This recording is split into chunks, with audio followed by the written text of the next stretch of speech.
Assalamualaikum teman-teman. Yuk, kita kenalan lebih dekat dengan Nabi kita tercinta, Nabi Muhammad Sallallahu Alaihi Wasallam. Kisahnya seru banget loh. Nah, ini dia fakta menarik tentang Nabi Muhammad yang harus kalian tahu.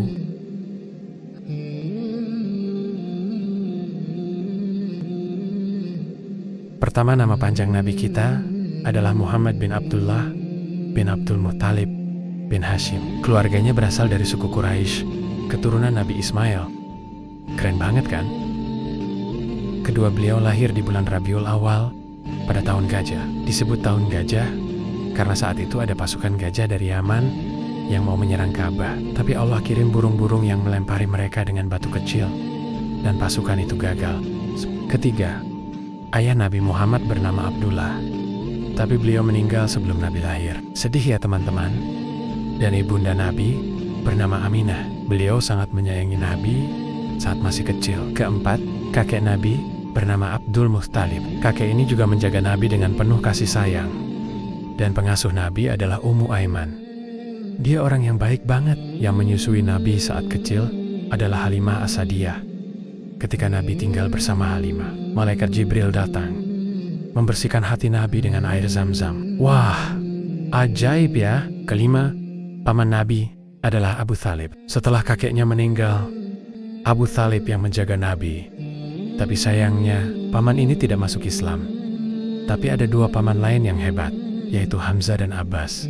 Mereka masuk Islam, sedangkan paman Abu Lahab malah memusuhi Nabi. Ketujuh, istri pertama Nabi adalah Khadijah binti Khuwailid. Dia wanita yang sangat setia dan mendukung Nabi.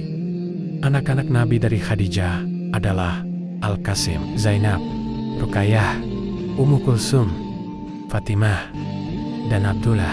Sayangnya, anak laki-laki beliau, Al-Qasim dan Abdullah, meninggal saat masih kecil.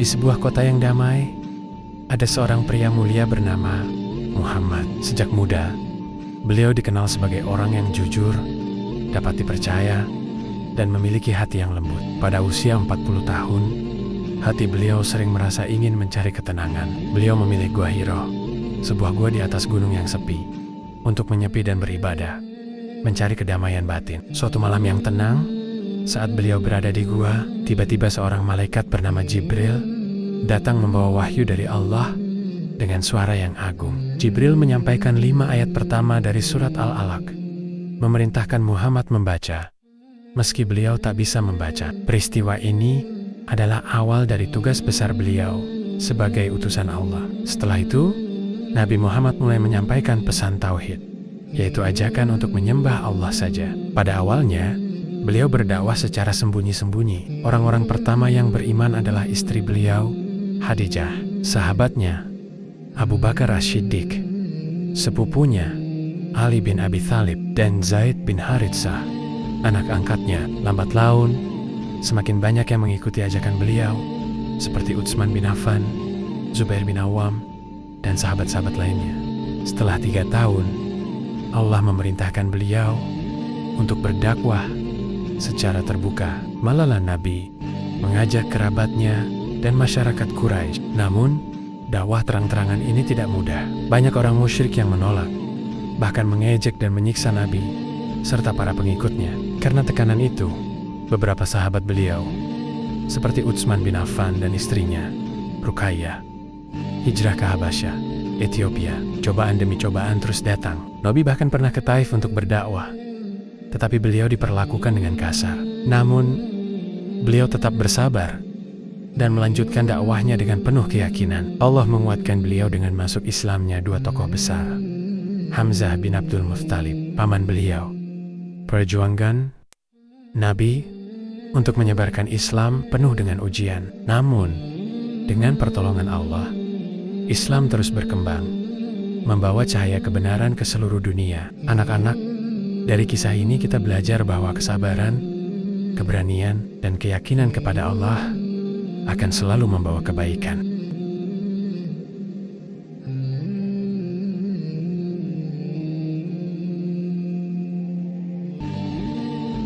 Anak-anak, pernahkah kalian mendengar kisah perjalanan malam yang ajaib? Suatu malam, Nabi Muhammad diberangkatkan oleh Allah dalam perjalanan yang disebut Isra Mi'raj. Perjalanan ini dimulai dari Masjidil Haram di Makkah menuju Masjidil Aqsa di Palestina. Di sana, Nabi naik ke langit yang tinggi hingga ke Sidratul Muntaha untuk menemui Allah.